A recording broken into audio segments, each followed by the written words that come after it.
ఓం నమో శ్రీ లక్ష్మీ వెంకటేశ్వరాయ శ్రీ మహాగణాధిపతియే నమః. జ్ఞానానందమయం దేవం నిర్మల స్ఫటికాకృతిం ఆధారం సర్వ విద్యానాం హయగ్రీవముపాస్మహే. మనం హయగ్రీవుడికి నమస్కారాలు సమర్పించుకుంటూ ఈ వారం రాశి ఫలాలు ప్రారంభిద్దాం.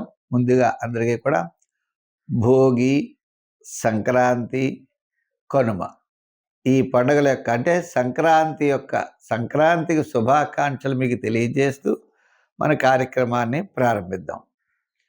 ముఖ్యమైన విషయం, భోగి అంటే క్లుప్తంగా చెప్పాలి అంటే దక్షిణాయనంలో రాక్షసుల ఆధిపత్యం ఉంటుంది. అది తొలగి ఉత్తరాయణంలో దేవతల యొక్క ఆధిపత్యం ఉంటుంది. కాబట్టి వారికి స్వాగతం పలకడానికి ఆహ్వానంగా మనం ఈ భోగి మంటలు వేస్తాము అని ప్రాచీనుల యొక్క ఆచారం. రెండోది, సంక్రాంతి నాడు మకర రాశిలో రవి ప్రవేశించడం. మకర రాశిలో రవి ప్రవేశించడం ద్వారా ఉత్తరాయణ పుణ్యకాలం ప్రారంభం. మేషం నుంచి మకర రాశి 10వ రాశి, కర్మస్థానం కాబట్టి చాలా పవిత్రమైనది. ఆ సమయంలో పితృదేవతల యొక్క ఆరాధన విశేషమైన ఫలితాన్ని ఇస్తుంది. జన్మజన్మల నుండి వచ్చినటువంటి పాపమంతా కూడా మాతా పితృహ సేవనం అన్నట్లుగా పితృదేవతల్ని సేవించడం ద్వారా మనం తరిస్తాము అనేటువంటి ఉద్దేశం చేత ఆ మహాపుణ్యకాలంలో పితృదేవతల రుణం తీర్చుకోవడం కోసం సంక్రాంతి పండుగ నాడు మనం ఆచరిస్తాం.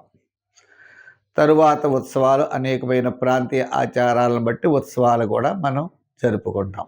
అందుచేత మకర సంక్రాంతి ఇంకొకసారి శుభాకాంక్షలు అందరికీ తెలియజేస్తూ మనం ముఖ్యంగా రాశి ఫలాలు తెలుసుకుందాం. దాంట్లో 11 నుంచి 17 వరకు ఉన్నటువంటి గ్రహాల యొక్క పరిస్థితులను అనుసరించి రాశి ఫలాలు తెలుసుకుందాం.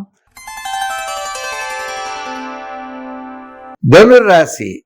ఈ ధనుర్రాశి వారికి ఈ చంద్రుడి యొక్క బలం చాలా అనుకూలంగా ఉంది. చంద్రుడు దశమ, ఏకాదశ అంటే ఏకాదశ, ద్వాదశ జన్మస్థానాల్లో చంద్ర సంచారి వారం. అంటే వార ప్రారంభం వారాంతం అత్యద్భుతంగా ఉంటుంది. వార ప్రారంభంలో ధనలాభం, కార్యజయం, బంధుమిత్రుల యొక్క సహాయ సహకారాలు లభించడం, గురుడు కూడా సప్తమ స్థాన సంబంధమైన కుటుంబ ఆర్థిక సంతానపరమైన వ్యవహారాలు చాలా ప్రోత్సాహకరంగా కనబడుతున్నాయి. గురుబలం చాలా అనుకూలంగా ఉన్నది. అర్ధ అష్టమ శని దోషం కూడా ఉన్నది.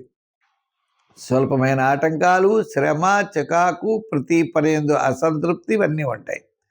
చేత ప్రవాహానికి ఎదురు ఏదడం అనేది తప్పదు. విజయం కూడా సాధించగలుగుతారు. ఎంచేత విజయం అంటే గురుబలం వల్ల. చంద్ర గురుబలాల వలన విజయం సాధిస్తాం. మిగిలిన గ్రహాలన్నీ మిశ్రమైనటువంటి ఫలితాల్లో ఉన్నాయి. అంటే వేళకి విందులు వినోదాల్లో ఉంటాం. మీ క్యాలిక్యులేషన్స్ కాస్త కరెక్ట్ అవుతాయి. వేళకి భోజనము, సుఖ నిద్ర అన్నట్లుగా ఉంటాయి. అంటే ఆర్థిక పరిస్థితులు కూడా పర్వాలేదు. ఆర్థిక పరిస్థితుల్లో కూడా చిన్న చిన్న ఆటంకాలు ఉన్నా కూడా ఆటంకాలు తప్పనిసరిగా తొలగుతాయి. అయితే ఉద్యోగపరంగా జాగ్రత్తలు తీసుకోవాలి. రాజకీయ పరంగా గుర్తింపు ఉంటుంది. విద్యార్థులకి మంచి అవకాశాలు ఉంటాయి. వృత్తుల వారికి కూడా వార ప్రారంభం, వారాంతం చాలా బ్రహ్మాండంగా ఉంటుంది. అంటే న్యాయవాదులు, వైద్యులు ఇటువంటి వాళ్ళకి సామాన్యం, పెద్దగా ఫలితాలు అయితే ఏమి ఉండవు. మిగిలిన వృత్తుల వారికి పర్వాలేదు. ఇంకా చేతి వృత్తి పనివారు, సంచార వృత్తులు, సంచార వ్యాపారాలు చేసేవారికి కాస్త డెవలప్మెంట్స్ బాగున్నాయి.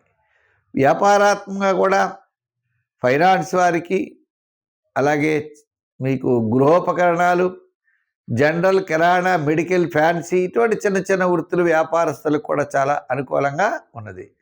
చంద్రబల గురుబలాలు అనుకూలంగా ఉండడం వల్ల సర్వత్ర విజయం సాధించగలుగుతారు. శని ప్రభావం వల్ల శ్రమతో విజయం సాధించే అవకాశాలు ఉన్నాయి. కాబట్టి నిదానంగా వ్యవహరించండి. తప్పనిసరిగా విజయం మీ చెంత ఉంటుంది. సంఖ్యల్లో 3, రంగుల్లో ఎరుపు, ఆరాధనలో ఎక్కువ శనీశ్వరుడి యొక్క ఆరాధన లేదా ఆంజనేయ స్వామి వారి యొక్క ఆరాధన చేయండి. మంచి ఫలితాలు పొందగలరు.